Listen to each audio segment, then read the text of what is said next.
Hello, everyone, and welcome to Tailored Acres. I'm Taylor, and I'm a gardener in central Wisconsin, Zone 4B. Most people walk into a greenhouse and just start grabbing plants that pique their interest. This leads to incohesive and maybe a little wacky plantings. My mom and I just got back from our annual greenhouse road trip, and I'm going to show you what I bought for each planter and why. This should help you come up with your own plan for your planters to look good all season this year. I bought for hanging baskets, planters, and my front door arrangement. I also have some fun new finds along with perennials to share with you. It is early April here, and I will not be planting these out until May. So I bring them in and out of my garage every day. On really cold or crappy days, they actually just stay in my garage, and I'll make sure that they're hardened off before I plant them outside. So this year, I am actually going to be loading them on some sleds to pull them in and out, which I thought was a pretty good idea. It was something that I already had and will hopefully make my life easier because not all these are going to fit in the wagon. A few tips before you start your greenhouse shopping is to have a plan going into it.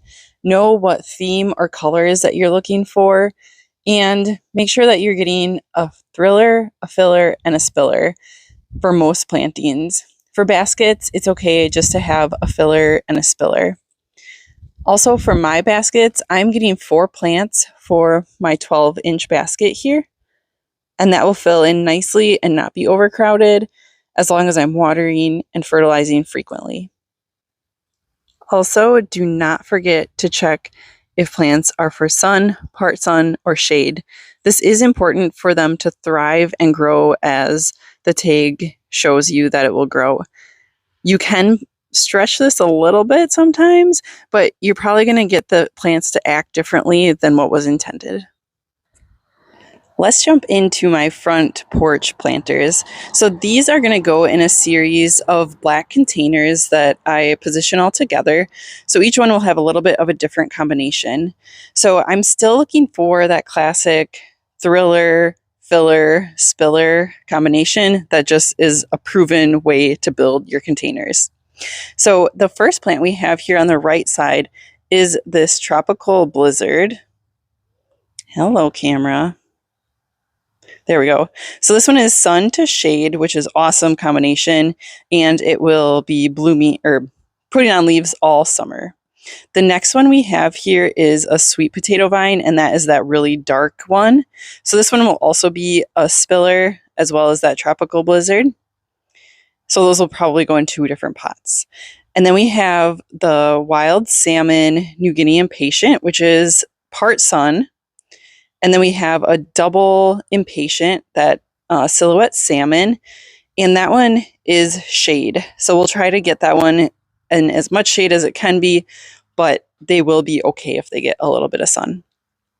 And then our thriller for these is this Prince Tut graceful grasses, and they do have, I think, 3 different sizes of this. There is King Tut and there is Baby Tut. So depending on how tall you want to get it, make sure that you're getting the right grass for that. I do also have a spider plant in a planter that will go with this and will give that tropical vibe as well that I'm going for. And I have, oh goodness, what are they called?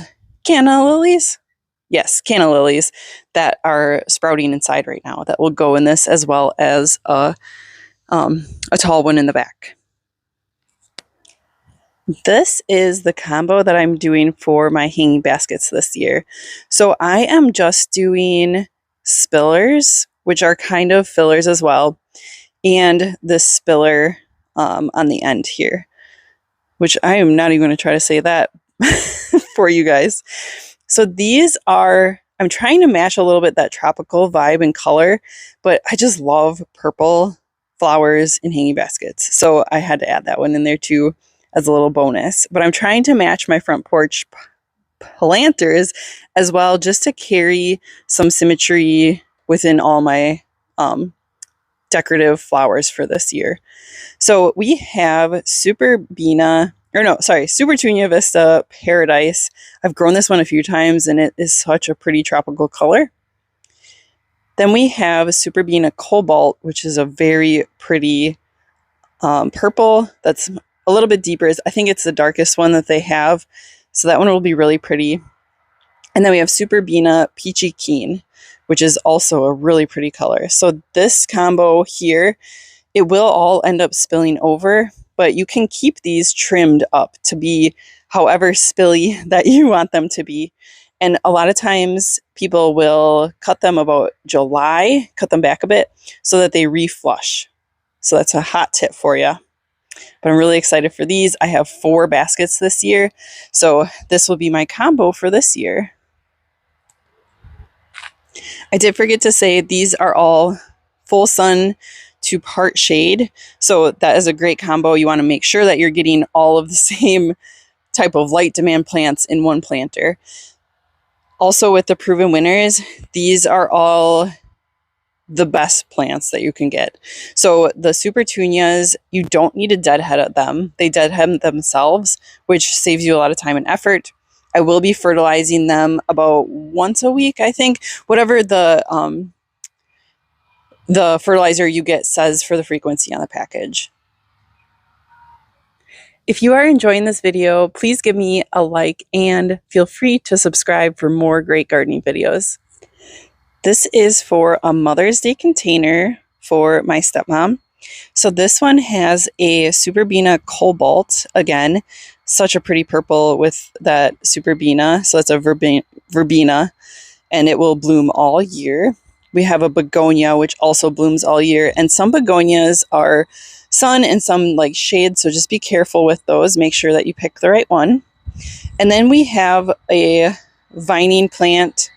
I think people call it not black-eyed Susan, but I'm not going to come up with it now.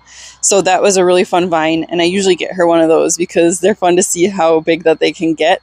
And she has a little trellis thing in her planter that they climb up on. And then we have another one of those variegated spiller plants. So we have a climber in this one. We have a filler. We have a thriller. Well, we don't have a thriller. That's what I needed to get. So I do also have some Dusty Miller that didn't have a tag that I got to go with this. But I am going to get like some kind of spike, I think. But because it has that climber, we might not need to do that either. But I'm also going to make sure that all of these actually fill her bucket that she has. So might need to add a couple more of these same varieties in there just to make it feel more full. I should also mention that the Superbenas will spread horizontally. So if you put them in a planter, they will fill it horizontally as well. So you probably don't need as many as you think that you do.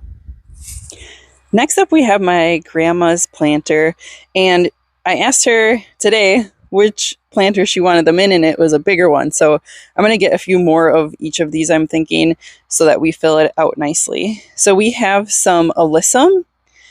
We have some one sun patient, which I need to get a couple more of those. And then we have a purple heart sweet potato vine, which it doesn't have an area really to spill over, but I think it will vine around, which will look really cool. And then we have the Super Olympia Mix begonias, which you can see it's sun to shade, which is really exciting. And that could go anywhere, really. So that's the combination I'm looking at. I was just kind of looking at brighter, almost jewel tone colors and all kinds of pinks to red. For this one, in addition to those more sun patients, I'm also going to get something that's a thriller because of where she's putting it. It's going to need that. I may look for something that's vining because she does have a fence around it as well. So more to come for this one for it to feel more finished. This is already my last coordinated planting that I bought for this round of greenhouse visit. So this is an all shade garden, and as you can see, the alyssum is full sun, so I may not end up planting that in this one. I just put it over here because I like the way it looked, and I realized that I did plant that last year in there, and it didn't really do much, so I think we're going to skip that one. I do have a Dusty Miller over here, which I think is what's going to get planted in there. So I'll probably add that one to my grandma's as well. So we have 2 different impatient mixes, which are both bright pink fun colors.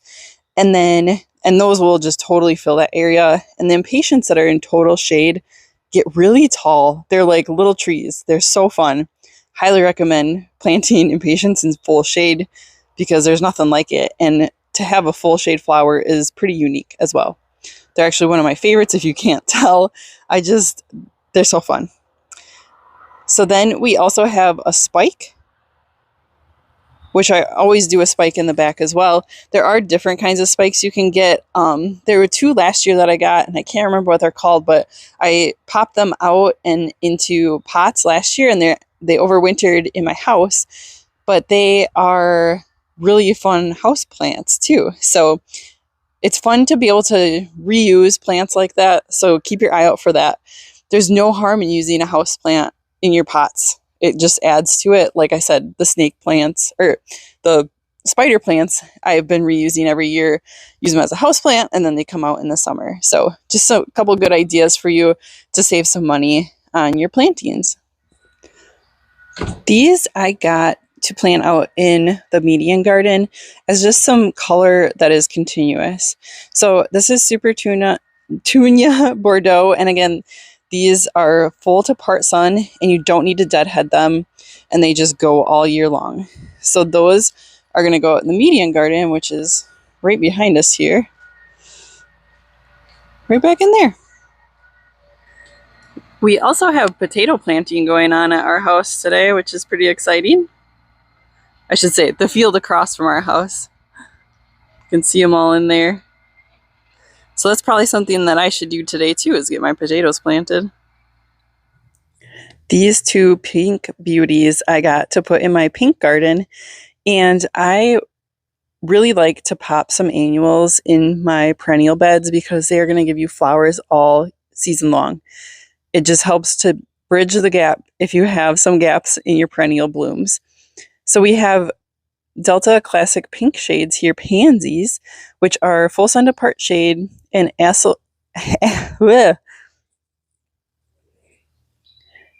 and I have Apple Blossom Variegata, which is a variegated geranium. I just had to have this, and there's so many variegated things in the pink garden already that they're just going to be beautiful in there. Here are some of my extras now that I got from the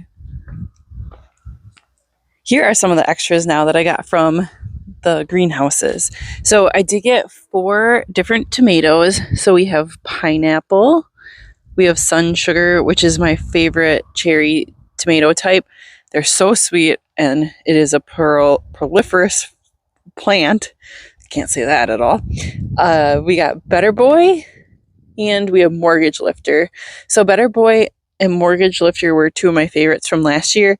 And this pineapple is a new one I'm going to try for this year. It just looked fun. And then I also did get some Golden California Wonder sweet peppers that are yellow or orange. I think they're yellow. I did grow some red peppers inside that are actually even bigger than this right now, which I've never grown that big of peppers inside. So I'm really excited about that, but I've been hardening them off on the warm days so that they get more sun, and I think they really appreciate that. And then in the back row here, we have just a regular thyme, which I'm going to see how tall this gets because it would be fun to use it for cut flowers. We have a scented geranium, which I've seen people use this for foliage for cut flowers. So I'm actually going to take cuttings of this and make a few more plants and see how big it gets. It is supposed to be 12 to 18 inches. So I'm really hoping that turns into a good cut flower because it smells so good. And then I just couldn't help it but buy this. It's called Splendors, and it says that it's an amaranth. So the coloring on it is just absolutely insane. So even if it doesn't do much for cut flowers, it will be fun. But it says it gets to 36 inches, so we should be able to cut it for cut flowers. I probably will pinch them. It is, well, maybe there's multiple in here. It is kind of a branching. Oh yeah, there is just multiple. So I probably will pinch it when it gets a little taller, and hopefully it sends some smaller side shoots. That's what I do with my regular amaranth. So it's not like a huge seed head flower that puts out. And then I also got some Rosetta 3 lavender lisianthus. If you were watching my Instagram or Facebook, I dropped all mine. So I then planted them out immediately, forgot or wasn't able to turn the sprinkler on, and some of them fried. So these are just a couple extras. Unfortunately, gosh, it's like you start them in December and I just can't keep them alive. It was just a series of unfortunate events for those. Last here we have some perennials, and I can just never say no to perennials, even if I have plenty of them. So we have two heuchera. One is Fire Chief, and one is Berry Smoothie. And these both say, or this one says sun to part sun, and this one is just part sun to shade. So you got to be really careful with heuchera because they are picky, and you will lose them if you don't plant them in the right spots. Believe me, I know. Sorry, there was a bee right there. I also got a pretty in pink lungwort, which look at how healthy this plant is. I'm really excited about that. My lungwort has kind of been hit or miss if it survives winter, but last year we had a really severe winter, and I think all of them made it back that I planted last year that were alive last year. And then this one was a really unique one. So this is called Bitterroot. I don't know anything about this one. I'm really excited about it, and it was part of a mix. So we kind of got to pick which one we wanted. If you can see that flower or not, it's so beautiful. It almost looks like a hen and chick or a succulent. Really fun. And then we just have 3 hydrangeas. So this first one is Let's Dance Can Do, and it is a reblooming big leaf hydrangea. So this one needs 6+ hours. It's a zone 4 to 9. It only gets 3 to 4 inches tall, which is a really awesome size for the landscaping. And I'm just really excited about this one. I haven't seen this one available, and it was only $18. So it's super healthy. I'm very excited about that one. And it is a pink bloom, it looks like. And then I got some Firelight Tidbits, which I got one of these last year, and wow, it's so gorgeous. It is just completely covered in blooms. I would highly recommend getting this one if you see it this year. 6+ hours of light, and this one is actually hardy to zone 3 through 8, which is great for us because sometimes I think we're touching that zone 3, the negative 40 degree range, unfortunately. So these are only 2 to 3 feet tall and then 3 feet wide. Just a very petite, beautiful hydrangea. So I'm really excited, and clearly I had to get 2 of them, and I actually have, I think, 3 more coming from Garden Crossing. I did an order last fall from them just because I needed some more of them for sure. And that's it for this video. Enjoy your greenhouse shopping and take care.